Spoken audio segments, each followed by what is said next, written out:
purpose. Or definition for English for specific purpose refers to language research and instructor that focus on the specific communicative needs and practice of particular social group. Jadi, ESP mengacu pada penelitian dan pengajaran bahasa yang berfokus pada kebutuhan dan praktik komunikatif khusus dari kelompok sosial tertentu.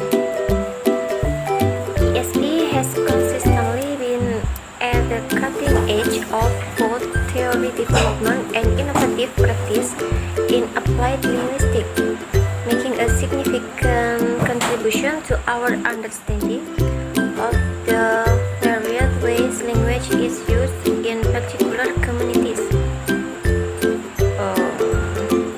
Drawing on a range of interdisciplinary influence for its research methods, theory, and practice, ESP has consistently provided grounded insight into the structure and meaning of text, determined place by academic or workplace context on communicative behavior and the pedagogic practice by which this behavior can be developed.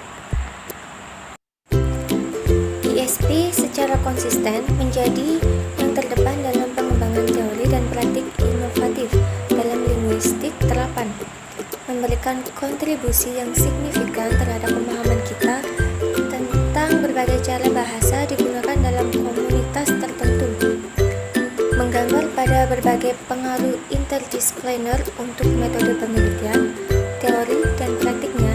ESP secara konsisten memberikan wawasan yang mumpuni ke dalam struktur dan makna teks, tuntutan yang ditempatkan oleh konteks akademis atau tempat kerja pada perilaku komunikatif, dan praktik pedagogik yang dengannya ini perilaku bisa dikembangkan. Next, why is it important? ESP has become increasingly important as 1.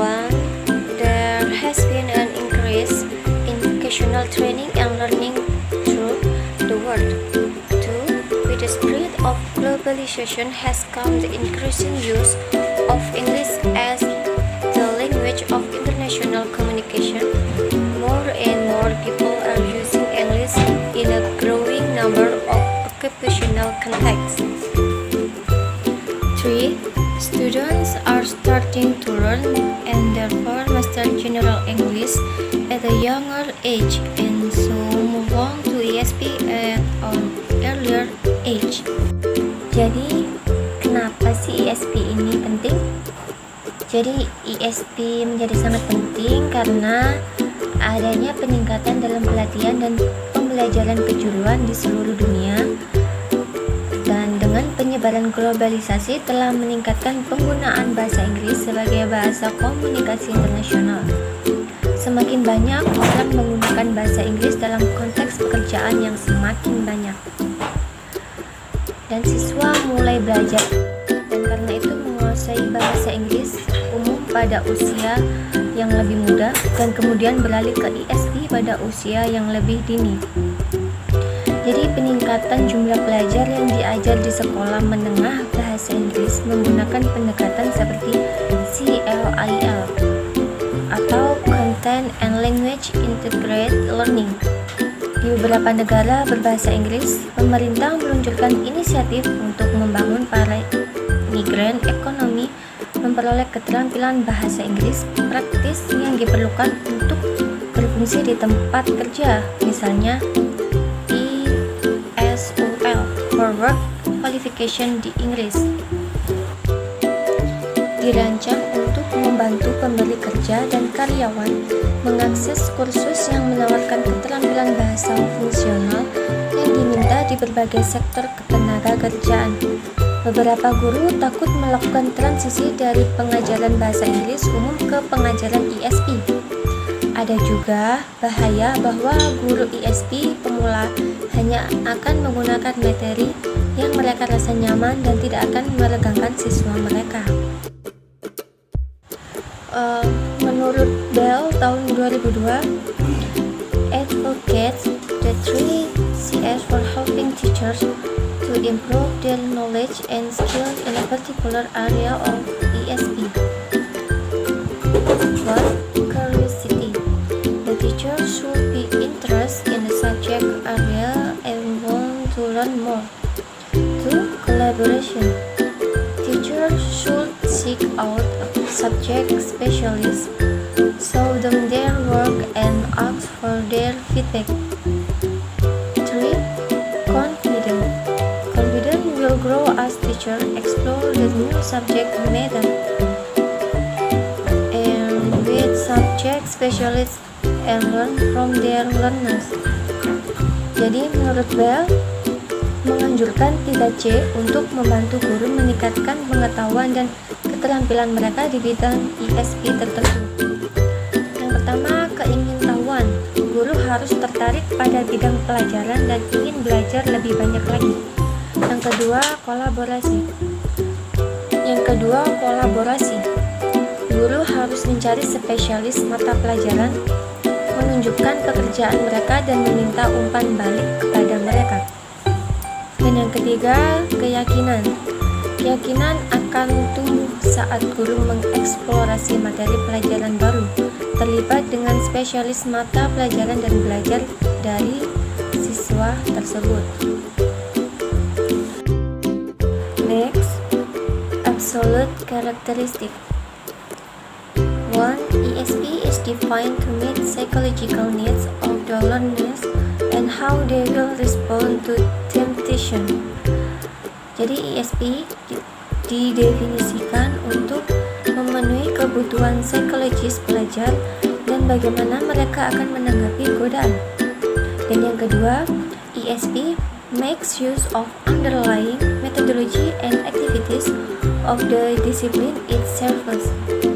Jadi ESP menggunakan metodologi dan aktivitas yang mendasari disiplin yang dilayaninya.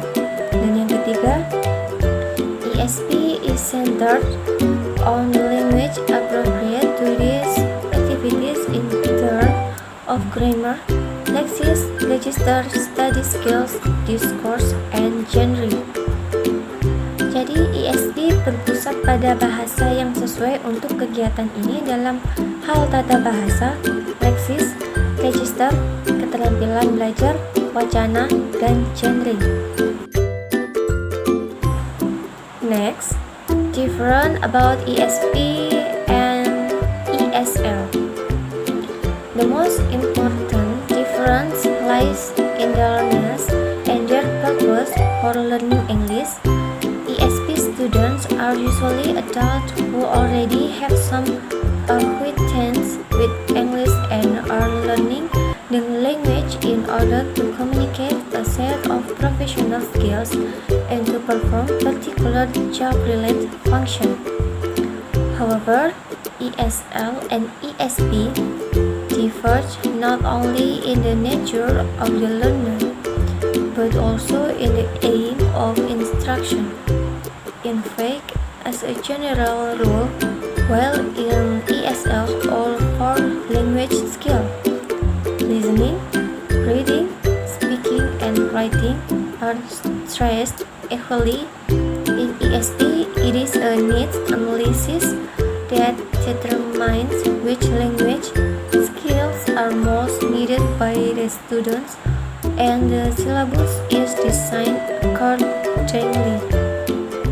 An ESP program might, for example, emphasize the development of reading skills in students who are preparing for graduate work in business administration, or it might promote the development of spoken skills in students who are studying English in order to become tourist guide. Jadi, perbedaan terpenting terletak pada pelajar dan tujuan mereka untuk belajar berbahasa Inggris.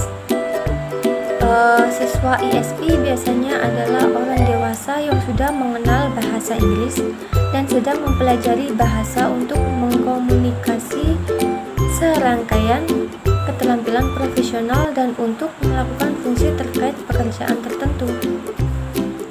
Oleh karena itu, program ISP dibangun di atas penilaian tujuan dan kebutuhan dan fungsi yang membutuhkan bahasa Inggris. ISP lebih berkonsentrasi pada bahasa dalam konteks daripada mengajar tata bahasa dan struktur bahasa. Ini mencangkup mata pelajaran yang bervariasi dari akuntansi atau ilmu komputer hingga pariwisata dan manajemen bisnis. Titik fokus ISP adalah bahwa bahasa Inggris tidak diajarkan sebagai mata pelajaran yang terpisah dari dunia nyata atau keinginan siswa tersebut. Alih-alih ini diintegrasikan ke dalam bidang materi pelajaran yang penting bagi pelajar. Namun, ISL dan ISP berbeda, tidak hanya dalam sifat pelajar, tetapi juga dalam tujuan pengajaran. Sebenarnya, sebagai aturan umum saat di ISL, keempat keterampilan bahasa, mendengarkan, membaca, berbicara, dan menulis, ditekankan secara seimbang. Dalam ISP ini adalah analisis kebutuhan yang menentukan keterampilan bahasa mana yang paling dibutuhkan oleh siswa, dan silabus dirancang sesuai dengan itu juga. Program ISP mungkin misalnya menekankan pada pengembangan keterampilan membaca pada siswa yang sedang mempersiapkan pekerjaan pasca sarjana dalam administrasi bisnis, atau mempromosikan pengembangan keterampilan berbicara pada siswa yang belajar bahasa Inggris untuk menjadi pemandu wisata.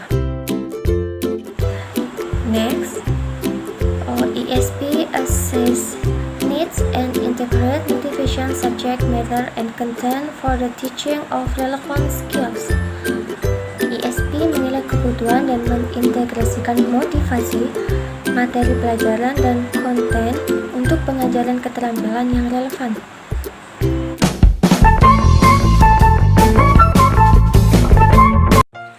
Assalamualaikum warahmatullahi wabarakatuh. I will explain about ISP vocabulary teaching at the Vocational Secondary School of Furniture Industry. Yang pertama ada introduction. The aim of this thesis is to display how to teach English vocabulary for specific purpose or ESP at the Technical Secondary School of Furniture Industry. Jadi tujuan dari bab ini adalah untuk menampilkan bagaimana cara mengajar kosakata bahasa Inggris untuk kelas ISP di Sekolah Menengah Teknik Industri Furniture. Some students will be specialists in wood or furniture processing industry as joiners, carpenters, flock art, joiners, and wood or furniture processing supervisor and manager. At the end of each term, they are taught vocabulary from their branch, but there are only the word or special term in isolation. The intention of this work is to demonstrate teaching vocabulary in a dynamic form, in particular use in the form of practical exercise to remember the new word actively. Jadi, beberapa siswa akan mengkhususkan diri dalam industri pengolahan kayu atau furnitur sebagai tukang kayu, seni rakyat dan pengawas, dan manajer pengolah kayu atau furnitur. Pada akhir setiap istilah mereka diajari kosakata dari cabang mereka, tetapi hanya ada kata atau istilah khusus yang terisolasi. Dan tujuan dari pekerjaan ini adalah untuk mendemonstrasikan pengajaran kosakata dalam bentuk yang dinamis, dalam penggunaan praktis, dalam bentuk latihan praktek mengingat kata-kata baru secara aktif.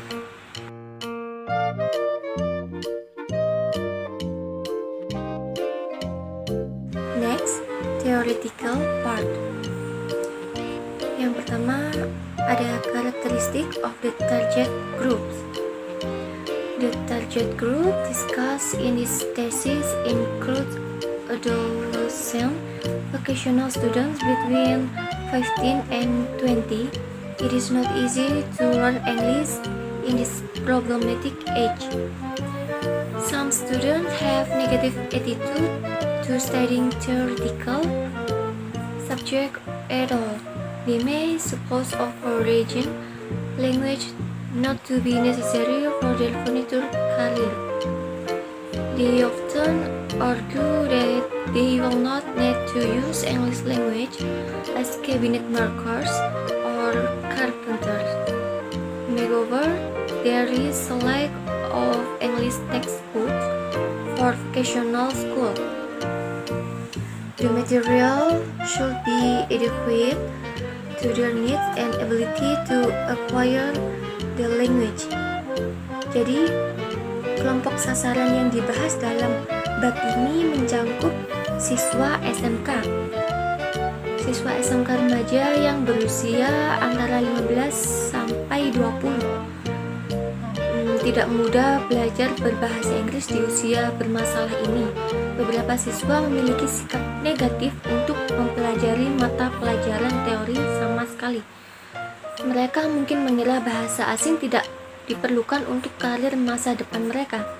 Mereka sering berargumen bahwa mereka tidak perlu menggunakan bahasa Inggris sebagai pembuat lemari atau tukang kayu. Selain itu juga terdapat kekurangan buku teks bahasa Inggris untuk sekolah kejuruan. Bahan-bahannya harus memadai untuk kebutuhan dan kemampuan mereka untuk menguasai bahasa. So, this thesis is focused on vocational students with a lack of motivation and some learning difficulties with acquiring English. There is an increasing amount of students with different disabilities, mental problems, or psychological barriers, which can negatively influence the process of learning. Jadi, tesis ini difokuskan pada siswa kejuruan dan dengan kurangnya motivasi dan kesulitan belajar dalam menguasai bahasa Inggris. Ada peningkatan jumlah siswa dengan berbagai disabilitas, masalah mental atau hambatan psikologis yang dapat mempengaruhi proses pembelajaran secara negatif. Next, yang kedua ada motivation of vocational students. The aim is to make learning English terminology in the field of wood or furniture industry more stimulating and motivating.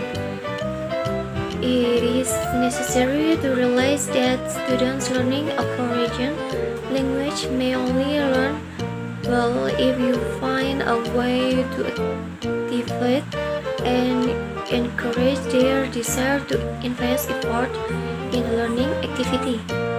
The main point is to find the best way how to motivate vocational students for learning English.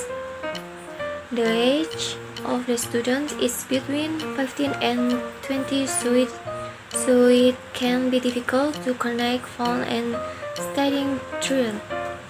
The teaching should be based on friendly but demanding atmosphere with the appropriate space for games and talking.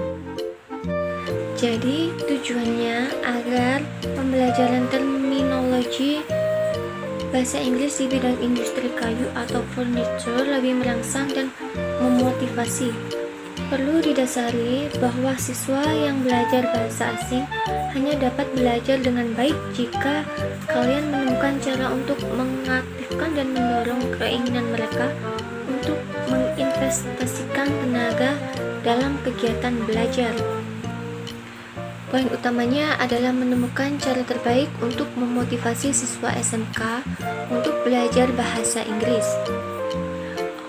Usia siswa antara 15 tahun sampai 20 tahun, sehingga sulit untuk menghubungkan kesenangan dan latihan dalam belajar. Dan juga pengajaran harus didasarkan pada suasana yang bersahabat, tetapi menuntut dengan ruang yang sesuai untuk permainan dan percakapan.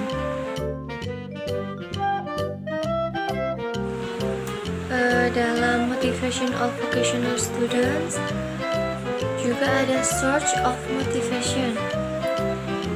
Ada poin-poinnya juga. Yang pertama ada teacher is the key factor in students' motivation. He or she must have a positive attitude and enthusiasm for teaching English. If the teacher makes lessons interesting, the students like learning English and they appreciate it. Jadi, guru adalah faktor kunci dalam motivasi siswa. Ia harus memiliki sikap dan antusiasme yang positif untuk mengajar bahasa Inggris. Jika guru membuat pelajaran menarik, siswa suka belajar bahasa Inggris dan mereka juga akan menghargainya. Yang kedua, parents. If parents have positive attitude to learning, it is easier for the student to study.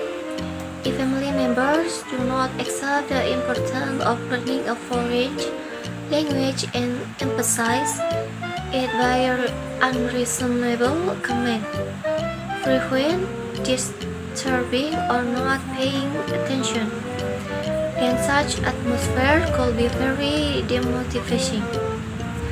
Jadi orang tua memiliki sikap positif dalam pembelajaran, maka akan memudahkan siswa untuk belajar. Jika anggota keluarga tidak menerima pentingnya belajar bahasa asing dan menekankannya dengan komentar yang tidak masuk akal, sering mengganggu atau tidak memperhatikan, maka suasana seperti itu bisa sangat mendemotivasi. Yang ketiga ada environment. It depends on what social background children come from. If they are brought up in a positive society, it is good for their school result. A positive classroom atmosphere should be created to encourage a good school environment. Jadi, lingkungan juga berpengaruh pada pembelajaran. Tergantung pada latar belakang sosial anak itu berasal. Jika mereka dibesarkan dalam masyarakat yang positif, itu bagus untuk hasil sekolah mereka. Suasana kelas yang positif harus diciptakan untuk meningkatkan lingkungan sekolah yang baik. Selanjutnya ada intrinsic and extrinsic motivation. As it has been said, one of the factors that have a strong impact on success or failure in learning English is motivation. If students miss motivation for studying English, it will be very hard to make them cooperate. It can simply be said that without motivation, students would not do some activities, and consequently there would not be any effort to acquire a language. Jadi, seperti yang telah dikatakan, salah satu faktor yang berpengaruh kuat terhadap keberhasilan atau kegagalan dalam belajar berbahasa Inggris adalah motivasi. Jika siswa kehilangan motivasi belajar bahasa Inggris, maka akan sangat sulit untuk membuat mereka bekerja sama. Secara sederhana, dapat dikatakan bahwa tanpa motivasi, siswa tidak akan melakukan suatu kegiatan dan akibatnya tidak akan ada upaya untuk memperoleh suatu bahasa. Next, instrumental and integrative motivation. Integrative motivation may apply to students who want to read magazine or journal, understand foreign music. If they come to a foreign country, they want to speak in shops and ask for direction. Simply, they have to communicate. They want to integrate into the society. The main point regarding teaching special terminology is to find the best way how to motivate students for studying English vocabulary in the strict but at the same time friendly atmosphere. Jadi, motivasi integratif mungkin berlaku untuk siswa yang ingin membaca majalah atau jurnal, memahami musik asing. Jika mereka datang ke luar negeri, mereka akan berbicara di toko dan menanyakan arah. Cukup mereka harus berkomunikasi. Mereka ingin berintegrasi ke dalam masyarakat. Poin utamanya mengenai pengajaran terminologi khusus adalah menemukan cara terbaik bagaimana memotivasi siswa untuk mempelajari kosakata bahasa Inggris dalam suasana yang ketat tetapi pada saat yang sama bersahabat. Next, teaching method. Yang pertama ada grammar translation method. Grammar translation method was frequently used in the past of teaching the classical language. Jadi, metode penerjemahan tata bahasa sering digunakan di masa lalu untuk pengajaran bahasa klasik. Yang kedua ada direct method. The aim of direct method is to think in the target language and as a result of this, to develop a good communication ability. Jadi tujuan dari metode langsung adalah berpikir dalam bahasa sasaran dan sebagai hasilnya mengembangkan kemampuan komunikasi yang baik. Yang ketiga ada audiolingual method. Learning through audiolingual method means forming habits. The method is based on teaching drills of sentence patterns and their pronunciation. Jadi, belajar melalui metode audiolingual berarti membentuk suatu kebiasaan. Metode ini didasarkan pada latihan pengajaran pola kalimat dan pengucapannya. Yang keempat ada task-based learning. The main idea of task-based learning is that students study more effectively when their brain is occupied with a specific task or topic offering. Besides concentration on language, its grammar or vocabulary, also another practical experience, solving problems or making decision. Jadi, gagasan utama pembelajaran berbasis tugas adalah bahwa siswa belajar lebih efektif ketika otak mereka sibuk dengan tugas atau penawaran topik tertentu. Selain konsentrasi pada bahasa, tata bahasa atau kosakatanya juga pengalaman praktis lainnya, misalnya memecahkan masalah atau membuat suatu keputusan. Dan yang kelima ada total cycle response method. The total cycle response method is based on the fact that a foreign language should be learned in a similar way as children learn their mother tongue.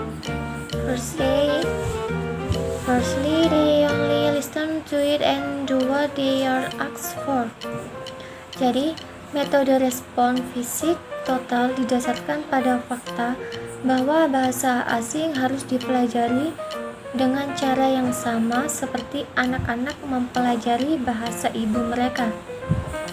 Pertama, mereka hanya mendengarkan dan melakukan apa yang diminta.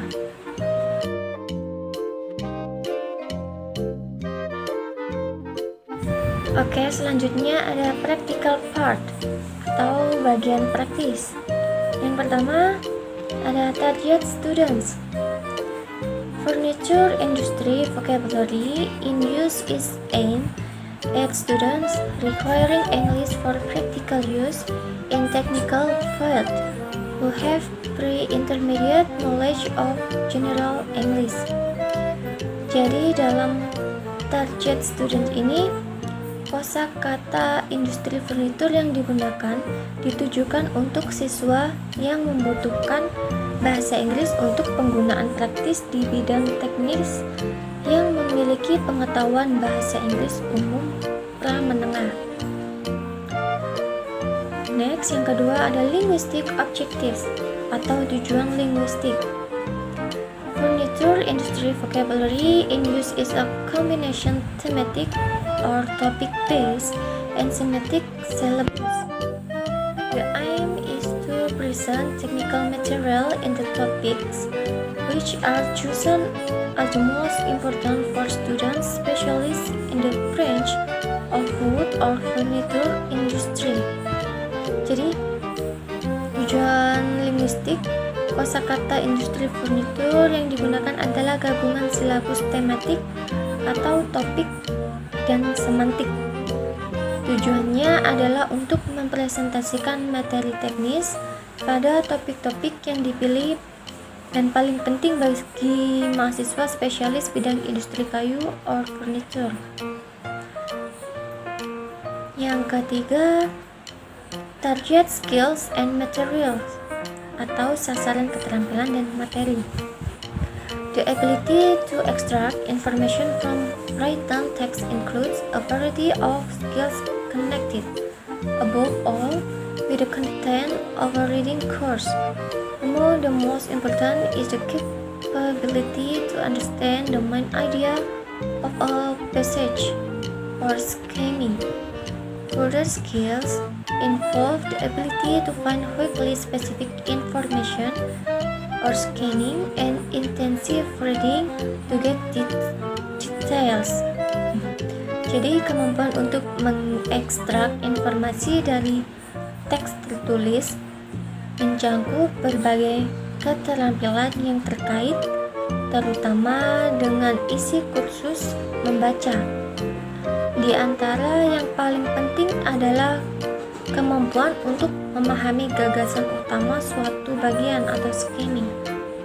Keterampilan lebih lanjut melibatkan kemampuan untuk menemukan informasi yang spesifik dengan cepat atau dengan pemindaian, dengan membaca intensif untuk mendapatkan detailnya. Yang keempat, ada the teacher role atau peran dari guru. The teacher role should be seen in an ideal way as a guide through the teaching or learning material and as an initiator of activities, deciding when to facilitate truth, answer, and explanation. Jadi, peran guru harus dilihat secara ideal sebagai panduan melalui materi belajar atau mengajar dan sebagai pemrakarsa kegiatan, memutuskan kapan akan memfasilitasi melalui jawaban dan juga penjelasan.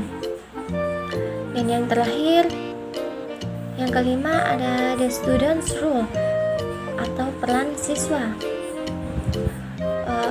Not all students would perceive the idea of the teacher's role as the guide or moderators of the lessons. Jadi, tidak semua siswa menerima gagasan tentang peran guru sebagai pemandu atau moderator dalam pelajaran.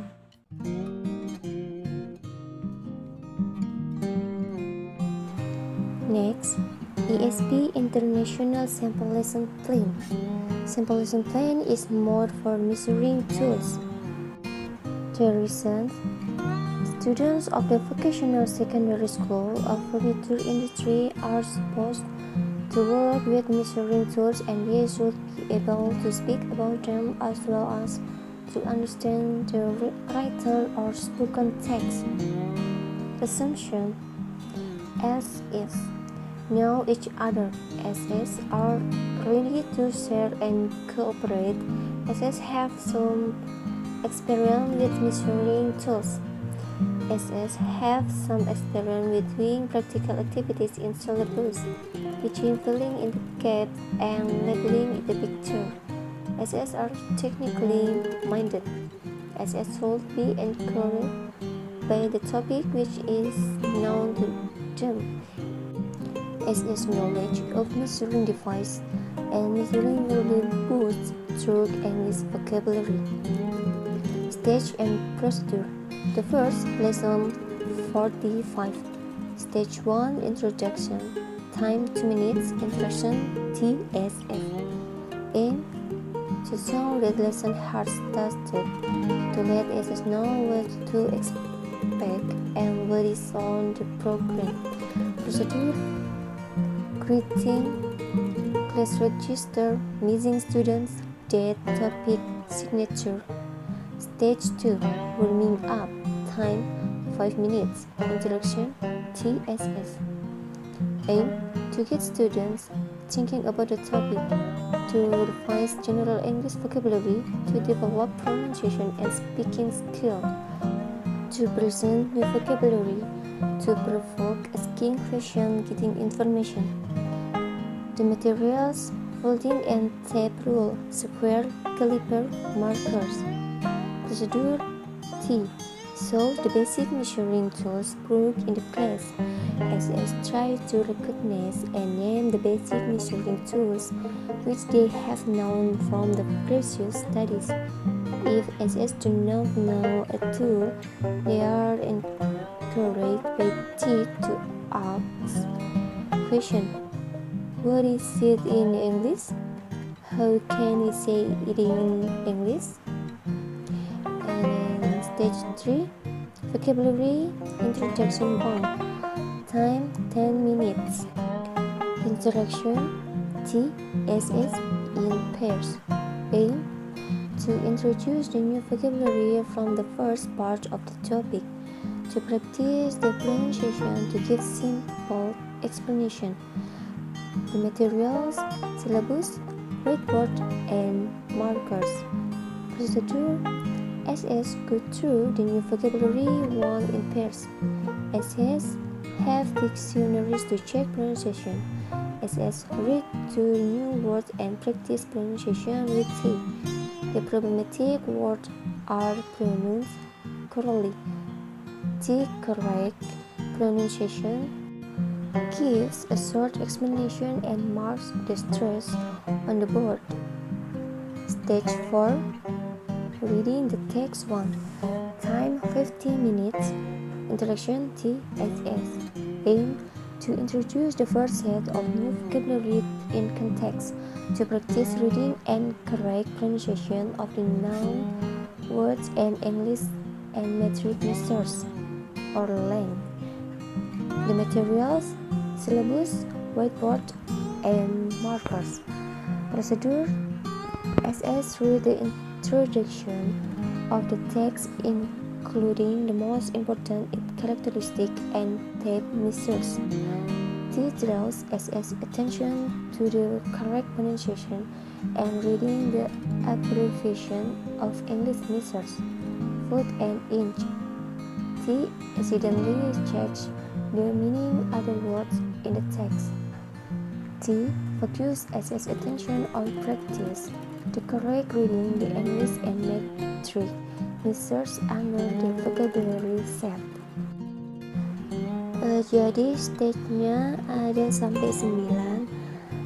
Langsung saja saya bacakan conclusion-nya.